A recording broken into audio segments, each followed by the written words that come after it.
అయ్యారు. ఇద్దరిపై వేటు పడింది. నెక్స్ట్ ఏంటి? ఫ్యూచర్ ప్లాన్స్ ఏంటి? అసెంబ్లీ నుంచి సస్పెండ్ అయిన కాంగ్రెస్ ఎమ్మెల్యేలు ఏం చేయబోతున్నారు? మూకుమ్మడి రాజీనామాస్త్రాలు సంధిస్తారా లేక ప్రభుత్వంపై ముప్పేట దాడికి దిగుతారా?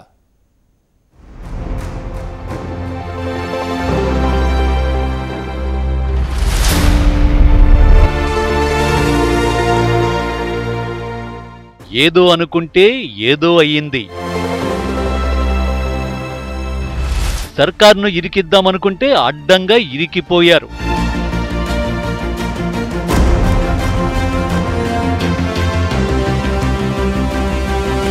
సభలో సమరం చేద్దామనుకుంటే అది సస్పెన్షన్కు దారితీసింది.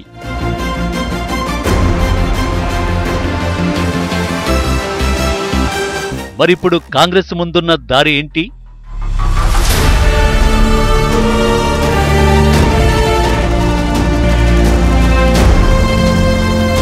ప్రజాక్షేత్రంలోకి వెళ్లి ప్రభుత్వాన్ని కడిగి పారేస్తామంటే కొండను తవ్వి ఎలుకను తీసినట్టే ఉంటుంది. మరి ఏం చేయాలి?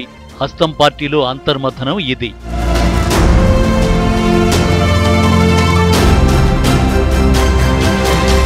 సుప్రీంకోర్టు ధర్మాసనంకు ముందు పోయినాం, ధర్మాసనం వస్తుందేమో.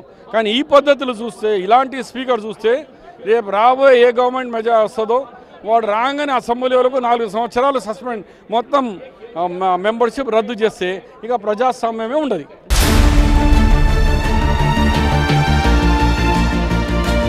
పరిస్థితులు ఎప్పుడైనా ఒకటే. మనం సమయాన్ని కోల్పోయి ఒక భావోద్వేగాలకు మనం గురి అయ్యి మనం చేసినప్పుడు వాళ్ళు చేస్తే తప్పు కాదు, మేము చేస్తే తప్పు అంటే ఎలాగా? ఏం చేశారు మా వాళ్ళు?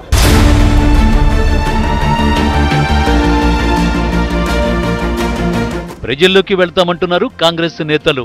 ప్రభుత్వం అసలు రంగు బయట పెడతామని సవాలు విసురుతున్నారు. అసలేం జరిగిందో సవివరంగా చెబుతామంటున్నారు. అదే సమయంలో సర్కారు కూడా ధీటైన సమాధానమే చెబుతోంది. సభలో ఏం జరిగిందో, ఎలా రెచ్చిపోయారో, ఎంతలా వీరంగం సృష్టించారో తమ వద్ద వీడియో ఫుటేజీ ఉందంటోంది ప్రభుత్వం.